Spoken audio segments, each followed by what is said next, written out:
Origen del término salvado por la campana. Inglaterra es un país pequeño, donde no siempre había lugar para enterrar a todos los muertos. Debido a esta falta de espacio, se abrían los ataúdes, y se extraían los huesos, se colocaban en lugares o recipientes llamados osarios destinados a reunir y guardar huesos humanos, y la tumba se usaba para otro cadáver. A veces, al abrir los ataúdes, se notaba que había rasguños en las tapas en el interior, lo que indicaba que el hombre muerto, de hecho, había sido enterrado vivo. Algunos de los casos más famosos son Lawrence Capthorne, 1661, un carnicero de Londres que cayó gravemente enfermo. Su casera, ansiosa por heredar sus pertenencias, lo declaró muerto sin consultar a un médico y lo enterró rápidamente. Poco después, se escucharon gritos desde su tumba, pero cuando lo desenterraron, ya era demasiado tarde. M.R. Cornish, 1737, el alcalde de Bath, Inglaterra, que fue enterrado rápidamente tras morir de fiebre. Los transeúntes escucharon gemidos provenientes de su tumba, pero cuando lo desenterraron, ya había fallecido por asfixia. Octavia Smith-Hatcher, 1891, después de la muerte de su hijo, Octavia cayó en una profunda depresión y fue declarada muerta.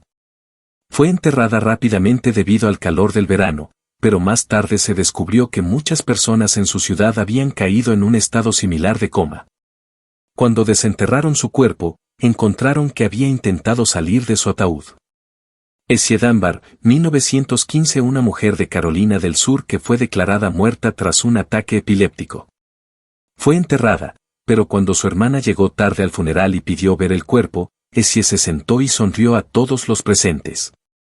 Vivió otros 47 años después de ser desenterrada.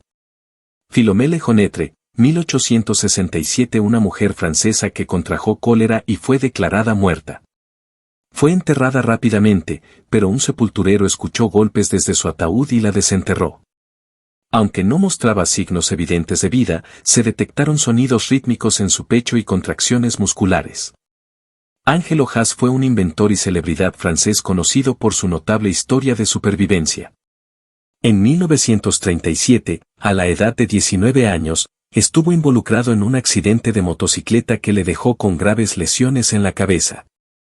Fue declarado muerto por error y enterrado vivo, pero debido a una investigación de seguros, su cuerpo fue exhumado 2 días después y se descubrió que aún estaba vivo.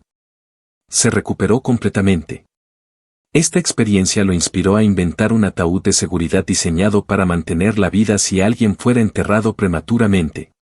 Demostró su invento siendo enterrado vivo durante 30 horas en 1974 y nuevamente durante 2 días en 1984.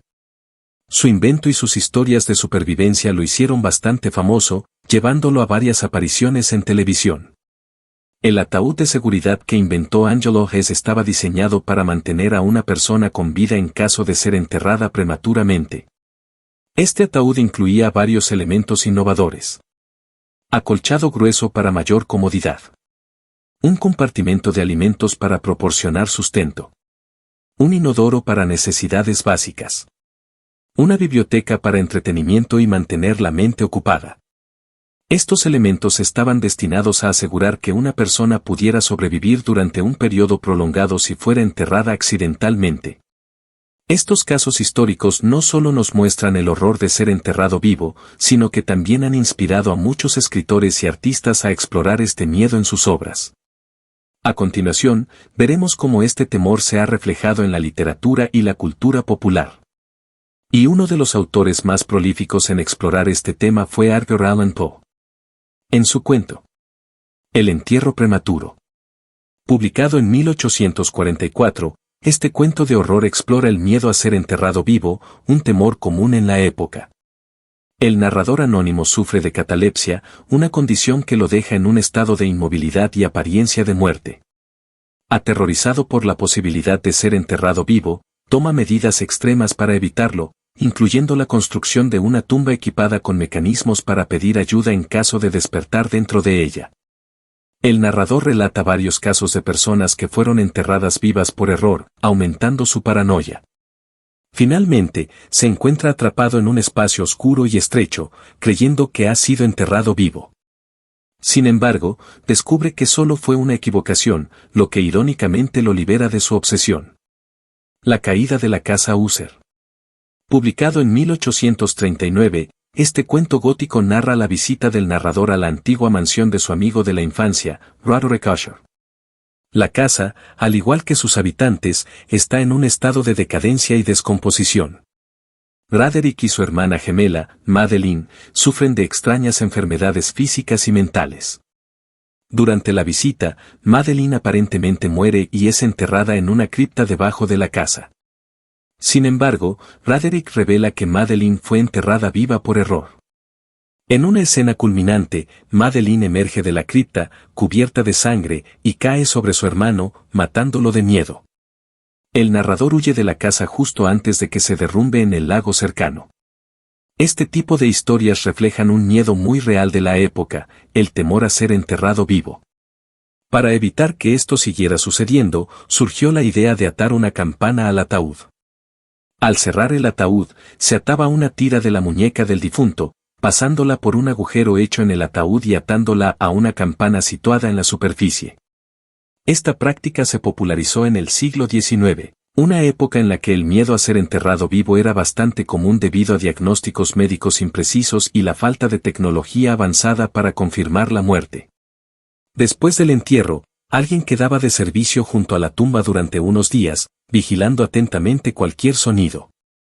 Si el individuo se despertaba, el movimiento de su brazo haría sonar la campana, alertando al vigilante de que la persona estaba viva. Este sistema de seguridad era conocido como ataúd de seguridad y se convirtió en una medida preventiva en varias culturas. La expresión salvado por la campana proviene de esta práctica y se utiliza hasta hoy para referirse a ser rescatado en el último momento de una situación difícil o peligrosa. Aunque hoy en día la frase se usa en contextos mucho más ligeros, su origen refleja un miedo muy real y una ingeniosa solución a un problema aterrador.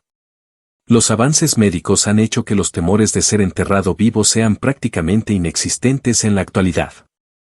La precisión en los diagnósticos y la certificación de defunción aseguran que solo los fallecidos sean enterrados o cremados. Las prácticas funerarias modernas no solo se centran en la seguridad, sino también en la personalización y la sostenibilidad. Los ecofunerales y otras opciones innovadoras reflejan un cambio hacia métodos más conscientes del medio ambiente y las preferencias individuales. La expresión salvado por la campana es un recordatorio escalofriante de los miedos y las prácticas del pasado. En una época donde la medicina era rudimentaria y el miedo a ser enterrado vivo era real, surgieron ingeniosas soluciones para evitar una muerte prematura. Los casos de personas que lograron escapar de su tumba gracias a una simple campana nos muestran la fragilidad de la vida y la importancia de los avances médicos que hoy damos por sentados. Al reflexionar sobre estas historias, nos damos cuenta de que muchas de las expresiones que usamos cotidianamente tienen orígenes oscuros y sorprendentes. La próxima vez que escuches salvado por la campana, recuerda que no solo es una frase, sino un eco de un pasado donde la línea entre la vida y la muerte era mucho más delgada.